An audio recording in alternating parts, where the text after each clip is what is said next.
I think मेरे game में कमी नहीं थी कि सलमान सर ने भी ये बोला कि आप जब आई वो ओवर शैडो हो गया वो लव कन्फ्यूजन में। तो आई थिंक मेरे गेम में कमी नहीं थी, टाइमिंग गलत थी। आई थिंक ये हो सकता था कि मैं स्टार्टिंग से ही थोड़ा और कॉल आउट कर सकती थी। जो बड़े प्लेयर्स हैं जिनके खिलाफ लोग जाना नहीं चाह रहे हैं अभी इतनी जल्दी, उनके खिलाफ मैं थोड़ा और जा सकती थी स्टार्टिंग से ही। पर मैं ये टाइम लगाई थी कि मेरे पास थोड़ा और एम्यूनेशन हो, थोड़ा और कारण हो, सॉलिड एक केस बने, फिर आप मुकदमा करें। तो मैं उसका वेट कर रही थी।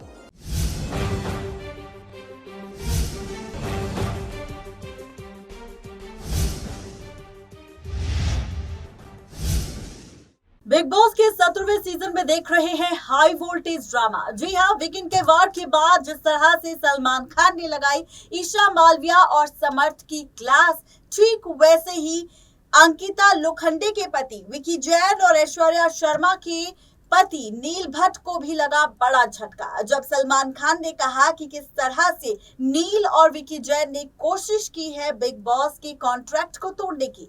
लेकिन इस बीच घर से बाहर हो चुकी है बिग बॉस 17 की कंटेस्टेंट मनस्वी। जी हाँ, मनस्वी के बाहर आते ही मनस्वी ने कई सारे गंभीर आरोप सिर्फ सलमान खान पर नहीं लगाए बल्कि बिग बॉस के शो पर भी लगाए। आखिर क्या कुछ कहा मनस्वी ने, तो देखिए ये रिपोर्ट। सर मनस्वी, सबसे पहले तो ये जानना चाहेंगे, बहुत छोटी जर्नी रही, लेकिन ये जानना चाहेंगे, पहले आप आने वाले थे, स्टार्टिंग इनिशियल डेज में आपका नाम आ रहा था, बट आप सेकंड वीक में जाना क्यों प्रेफर कर लिया? आई थिंक ये चैनल ने क्रिएटिव कॉल लिया। आई थिंक जानबूझ के ये डिसएडवांटेज नहीं मैं बोलूँगी था। आई थिंक हो सकता है ये एडवांटेज के लिए भी किया हो कि इनको शो के बारे में ऑलरेडी पता हो फिर डालें। पर आई थिंक डिसएडवांटेज ये हो गया कि जब मैं गई वहाँ पे एक बहुत कंफ्यूजिंग लव ट्रायंगल चल रहा था जिससे पूरा घर ओवरशैडो हो गया। तो I think could have been a advantage as well, लेकिन वो डिसएडवांटेज बन गया बाद में जाना। But this was the channel's creative call. Second question ये जानना चाहेंगे, आपने कहा था घर में जाते ही मुनव्वर के टीयर्स फेक है, फिर अभिषेक की फाइट जो लव एंगल को लेकर हो रही थी आपको वो भी फेक लगा था, और कौन कौन आपको फेक लग रहा था, और अगर आप इतने रियल थे तो आप इतने टाइम स्टे क्यों नहीं कर पाए? आई थिंक मुझे मन्नारा बहुत फेक लग रही हैं। यू नो बहुत उनकी ओवर एक्टिंग चल रही है ऐसी ऐसी, मुझे तो कुछ पता ही नहीं है, मैं तो बहुत इनोसेंट हूँ। मॉलेस्टेशन जैसे वर्ड यूज़ कर सकती हैं वो, और बोल सकती हैं कि मुझे मतलब ही नहीं पता था, कॉन्टेक्स्ट नहीं पता था। तो वो तो बहुत ही स्टूपिड है और बहुत फेक है। आई थिंक मैं जेन्युइन होकर नहीं रह पाई क्योंकि एक तो मैं पंगा ले रही थी लोगों से जिनकी बहुत बड़ी फ़ैन फॉलोइंग है। और क्या है ना, इस बार की TRPs थोड़े लो हैं, तो इवन अगर लोग हैं वहाँ पे जिनकी बहुत बाहर फ़ैन फॉलोइंग है, वो सो भी रहे हैं, कुछ नहीं भी कर रहे हैं, तो उनको चैनल वालों को रखना पड़ेगा उनको, क्योंकि उन्हीं के फैंस देख रहे हैं, बाकी और तो कोई देख नहीं रहा है शो भी। तो मैं जेन्युइन थी, मैं हिला रही थी घर को। जैसे मुनव्वर जैसे स्ट्रॉन्ग प्लेयर जिनसे लोग पंगा नहीं लेना चाह रहे हैं, उनको मैं कॉल आउट करने स्टार्ट कर रही थी स्टार्टिंग से। तो आई थिंक मैं जेन्युइन खेल रही थी, इसलिए मेरे पे अटैक भी हुआ। तो वो अनफॉर्चुनेट है कि मैं निकल गई, पर अगर मैं रहती शो को मैं और उसको हिलाती। जैसे दम का जो रूम था, मेरे आने से पहले सभी सो रहे थे, एटलीस्ट कोई तो जागा, मैंने किसी एक बंदे को तो जगाया और मेरी वजह से दम का कमरा हिला। मुनव्वर ने कहा कि दम के रूम में 2 हफ्ते बाद फाइनली एक तो कोई दम वाला पर्सन आया है। तो और रहती तो और हिलाती, पर चलिए ऐसा हो गया। डिसअपॉइंटेड था। आपको क्या लगता है किस वजह से जो है इतनी जल्दी सफर आपका? आई थिंक मेरे गेम में कमी नहीं थी कि सलमान सर ने भी ये बोला कि आप जब आई वो ओवर शैडो हो गया वो लव कन्फ्यूजन में। तो आई थिंक मेरे गेम में कमी नहीं थी, टाइमिंग गलत थी। आई थिंक ये हो सकता था कि मैं स्टार्टिंग से ही थोड़ा और कॉल आउट कर सकती थी। जो बड़े प्लेयर्स हैं जिनके खिलाफ लोग जाना नहीं चाह रहे हैं अभी इतनी जल्दी, उनके खिलाफ मैं थोड़ा और जा सकती थी स्टार्टिंग से ही। पर मैं ये टाइम लगाई थी कि मेरे पास थोड़ा और एम्यूनेशन हो, थोड़ा और कारण हो, सॉलिड एक केस बने, फिर आप मुकदमा करें। तो मैं उसका वेट कर रही थी। अभिषेक और खानजादे के बीच में एक नई लव स्टोरी घर में शुरू हो रही है, आपको कितना रियल और कितना फेक लग रहा है इनकी लव स्टोरी? ये खानजादी थोड़ी मुझे लगता है अटेंशन सीकर हैं और कभी कभी भी स्टेबल नहीं लगती हैं मुझे। I don't want comment in a disrespectful way, पर वो थोड़ी स्टेबल नहीं है, वो कुछ भी बोल देती हैं। जैसे पहले अभिषेक के, और ये चल क्या रहा है, मतलब पहले बोल दिया अभिषेक ने मुझे फिजिकली असॉल्ट किया, उनके ऊपर आरोप इतना सीरियस होता है ये आरोप कि उन्होंने मुझे फिजिकली असॉल्ट किया, जबकि वो उसके बेड पे आए भी नहीं। तो अभिषेक कैसे उसके साथ दोस्ती कर सकते हैं? फिर अभी एक टास्क हुआ था जिसमें उन्होंने हैम्पर के चक्कर में झूठ बोल दिया कि आई लव हिम, एंड अभिषेक ने इसी समय बोल दिया ये झूठ बोल रही है। तो ये चल क्या रहा है? आई थिंक अभिषेक क्या कर रहे हैं, वो मेरे से भी बात कर रहे थे, he wants to get out of the Isha's situation, तो वो दोस्ती बढ़ा रहे हैं किसी और के साथ, चाहे मेरे साथ या खानजादी के साथ। एंड आई थिंक मेरे साथ उनका जेन्युइन कनेक्शन बन रहा था।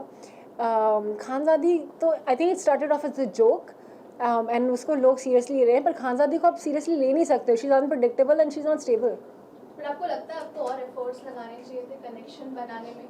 बिकॉज अगर ऐसा कुछ होता तो Yes. शायद आप और टाइम रह पाती, और अगर हाँ। बनाती तो किससे बनाती? आई थिंक अभिषेक से अगर बनाती तो जेन्युइन थोड़ा होना चाहिए, एकदम से मिले हैं, आपको सेटल होने में टाइम लगता है, हमारा बन रहा था। आई थिंक हमारी बातचीत एक एस फ्रेंडशिप टाइप, एक लाइट फ्लोटेशन टाइप शुरू हुआ था, लेकिन एक हफ्ते में नहीं हो सकता। आप किसी को जानते नहीं हो, एक स्ट्रेंजर को मिले हो, तो फिर वो बहुत फेक होता अगर हम पर्पसली उसको करते। फीलिंग्स होने में, कोई भी फ्रेंडशिप होने में टाइम लगता है, किसी भी चीज़ में टाइम लगता है, तो आई थिंक वो टाइम नहीं था। कांच पे जो लिखा हुआ था Yes. वो कहीं ना कहीं एक माइनस पॉइंट रहा। आई मान सकते हैं आई थिंक यू नो इस घर में रूल्स ब्रेक होते ही जा रहे हैं, तो अगर किसी और को कोई पॉइंट आउट नहीं करे, जैसे तहलका तो उठा उठा के चीज़ें फेंक रहे हैं, which is the main basic violence वाला रूल। तो मैंने जो इमोशनल अपनी स्टेट में कहा वो I don't you know think is that much of a disadvantage. Rule तो सभी ब्रेक कर रहे हैं, चोरी करके खाना खा रहे हैं, एक दूसरे से यू नो बहुत डिसरिस्पेक्टफुल में बात कर रहे हैं, फिजिकल असॉल्ट, झूठे इल्ज़ाम लगा रहे हैं। तो I think that is not such a big minus point, but हाँ मुझे थोड़ा सा ओवर रिएक्शन उस वक्त हुआ, क्योंकि कितनी ज़्यादा हमारी बॉन्डिंग थी मेरी और अनुराग की, और उनकी तरफ से जब बैक स्टैब आया, so I was very emotionally disturbed. I was like इतना क्लोज कोई कौन ऐसा कर सकता है, बट आई डोंट थिंक कि वही एक माइनस पॉइंट है। नॉर्मली इतना जल्दी नॉमिनेट नहीं किया जाता है। हाँ। लेकिन आपको बहुत जल्दी तो उस वक्त किस तरह का फीलिंग था? डिसअपॉइंटेड हूँ मैं काफ़ी, क्योंकि मुझे लगता है मैं एक स्ट्रॉन्ग प्लेयर हूँ, एटलीस्ट मैं कॉल आउट कर रही हूँ चीज़ों, सो नहीं रही हूँ, सिर्फ खाना बनाने नहीं आई हूँ। ऐसा भी नहीं है कि मैं सिर्फ एक प्लेयर है जिनको इंग्लिश ही आती है, हिंदी नहीं आती, किसी से बात ही नहीं कर पाते। तो मेरे अलावा इतने सारे लोग हैं वहाँ पे जो सो रहे हैं या सिर्फ खाना बना रहे हैं या कुछ कर ही नहीं पा रहे हैं, तो अब मेरा निकलना मतलब I think it's a loss for the show. अच्छा, तो आपकी जगह पर अगर किसको निकलना चाहिए तो कौन होता हो आपके हिसाब से? 5 लोग बिल्कुल ही निकलना चाहिए था, अरुण, सनी, नावीद, जिग्ना मैम, रिंकू मैम, क्योंकि उनका कोई कंट्रीब्यूशन नहीं है घर में। क्या आपको लगता है आपने अभिषेक का नाम लिया मनस्वी, अभिषेक के नाम प्रोमो में भी देखने को मिला था, जहाँ पे जब ब्रेकडाउन चल रहा था अभिषेक का, उस मोमेंट पे मुनावर की तरफ से कमेंट आया था कि अगले दिन घर में मनस्वी आएगी, ऐसा कमेंट आया था। तो क्या आपको लग रहा है कहीं ना कहीं अभिषेक कुमार जो है वो घर में गेम में आगे बढ़ने के लिए किसी पार्टनर का सहारा देख रहे हैं? बिकॉज जब उस मोमेंट पे कहीं ना कहीं आपके साथ भी एक बॉन्डिंग दिखाई गई थी उस प्रोमो Yes. में, और फिर उसके बाद ही उनका खानजादी के साथ पूरा का पूरा सीन स्टार्ट हुआ। आई थिंक वो गेम में आगे बढ़ने के लिए नहीं कर रहे हैं इंटेंशनली, आई थिंक वो लाइफ में आगे बढ़ने के लिए कर रहे हैं, बिकॉज ये ईशा उनको बहुत कंफ्यूज कर रही है, तो उस इमोशन से बाहर निकलने के लिए किसी के साथ फ्रेंडशिप ट्राई कर रहे हैं ताकि थोड़ा दिल हल्का हो, बात कुछ डिफरेंट हो। तो I think that's the reason, not just game. I think उनका गेम खुद से ही बहुत स्ट्रॉन्ग है। मनीष भाई, इसके अलावा रूल ब्रेक की बात करें तो फिर अभिषेक और सामर्थ की जो लड़ाई जो होगी कहीं ना कहीं वो एक नेक्स्ट लेवल तक चली गई, गाली गलौज तक चली, उस पर क्या टेक है? आई थिंक वो एक ही बार गई थी, मतलब लोग तो शायद एक्सपेक्ट कर रहे होंगे कि ज़्यादा होगी, फिर वो गाली के बाद उन्होंने मना भी लिया, अरे यार कोई बात नहीं, थैंक यू ब्रदर। ये क्या होता है कि एकदम से मतलब आए और उसके बाद 2 मिनट बाद फ्रेंड्स बन गए और फिर दोनों मिलके ईशा की बिचिंग कर रहे हैं, ये तो बहुत स्टुपिडिटी है। बताइए क्या चल रहा है? रिलेशनशिप को लेके काफी बातें हो रही है Yes. कि विक्की जो है वो काफी कुछ अंकिता को कह देते हैं, सुना देते हैं, उनको समझते नहीं है, दोनों की बॉन्डिंग इतनी अच्छी नहीं है। आपको घर में रह के क्या लगा? मुझे लग रहा है थोड़ा सेटअप फेक प्लानिंग करके आए हैं। आई थिंक कल भी पर्दाफाश हुआ कि नील और विक्की भी बात करके आए हैं, प्लानिंग करके आए हैं। तो ये 2 दिल वाले कमरे में तो आई थिंक मुझे ये फेक स्टोरी लाइन्स लग रही हैं, सिर्फ स्क्रिप्टेड लग रहा है कि सोच के आए थे कि ऐसा करेंगे, पति पत्नी के बीच में दरार, फिर वापस, फिर 2 कपल्स के बीच में दरार। तो ये बहुत टीवी सीरियल वाले ना स्क्रिप्ट करके लेके आए हैं। उसमें नील विक्की दोनों ने एक्सेप्ट किया है कि दोनों की प्लॉटिंग यस, उन्होंने प्लॉटिंग एक्सेप्ट नहीं किया, उन्होंने एक्सेप्ट किया कि बात हुई, but it goes common sense की बात है, अगर बात हुई है तो उससे ज़्यादा ही बात हुई है। इस सीजन का मास्टरमाइंड कौन लग रहा है आपको? मुनव्वर। Thank you. कोई पूछ रहे थे यहाँ पे, कोई एक क्वेश्चन कोई पूछ रहा था वो। क्या आपको लगता है कि इन दोनों की जो कंट्रोवर्सी थी, चाहे वो अभिषेक कुमार हो, समर्थ हो या फिर ईशा मालवीय, इसके बीच में आपका गेम निखर नहीं पाया? Yes. इस वजह से एब्सोल्युटली, आप बिल्कुल सच बोल रहे हैं। जब मेरा एलिमिनेशन हुआ था, सलमान सर ने भी एग्जैक्टली यही वर्ड्स बोले कि मनस्वी आप बहुत अच्छा करी थी, आप बहुत अच्छी प्लेयर है, एंड अगर आप स्टार्टिंग में जाती या किसी भी और सर्कमस्टांस में जाती तो आप बहुत अच्छा खेलती। वो अनफॉर्चुनेटली आप ये लव कन्फ्यूजन का शिकार हो गई और पूरा घर उस हफ्ते ओवरशैडो हो गया।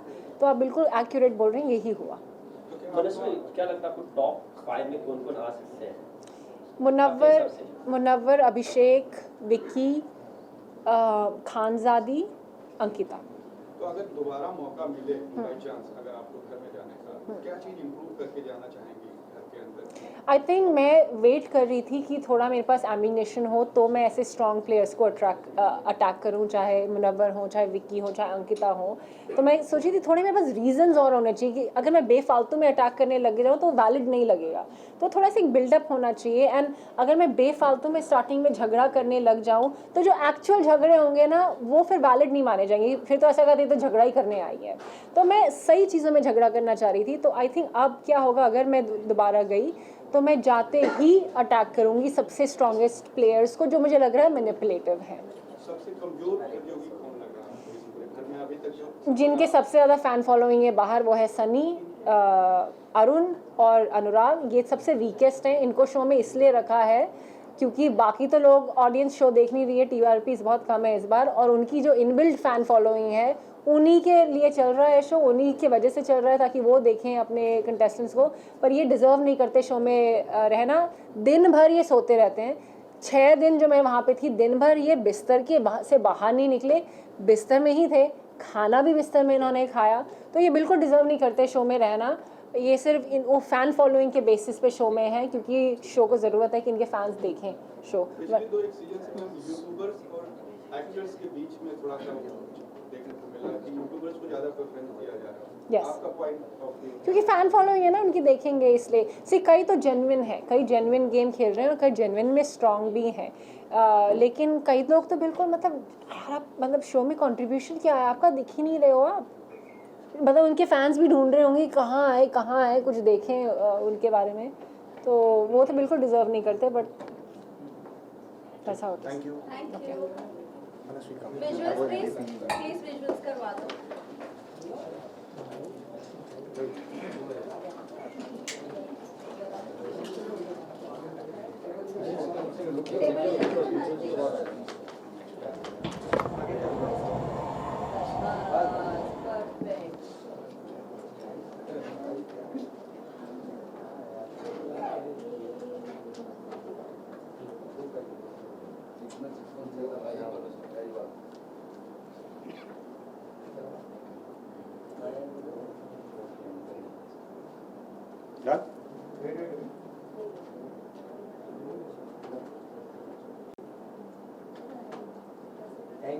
Thank you. ऋतिक।